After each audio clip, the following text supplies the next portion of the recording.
Un seul et même visage, celui d'Arthur Rimbaud, adolescent rebelle dans les années 1870, décliné à la mode 2020. Avec un smartphone, tatoué ou encore faisant face au Covid, les 1001 visages d'un artiste, interprété par un autre artiste, Charles-Élie Couture.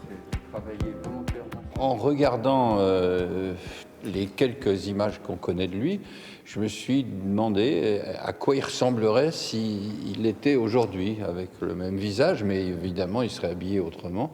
Et c'est parti de là, c'est parti de ce premier d'ailleurs dessin.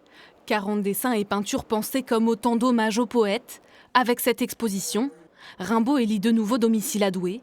La première fois, c'était à l'été 1870, sous les traits d'un jeune vagabond fugueur.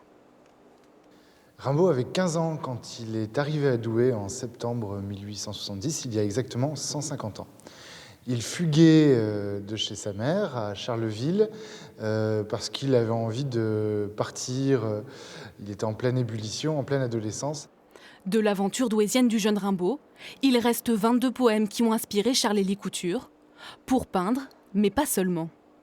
La Malines première. Action.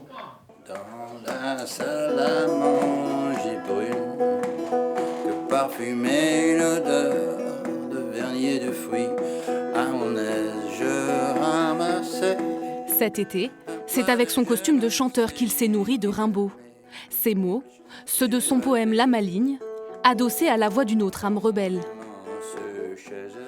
C'est très folk. Avec une bouffée, la servante le bain. Là, en l'occurrence, il évoque avec beaucoup de finesse l'attrait qu'il peut représenter pour une serveuse. Pour découvrir ce Rimbaud revisité, il faudra attendre la réouverture du musée de la Chartreuse. L'exposition sera alors ouverte au public pendant 2 mois.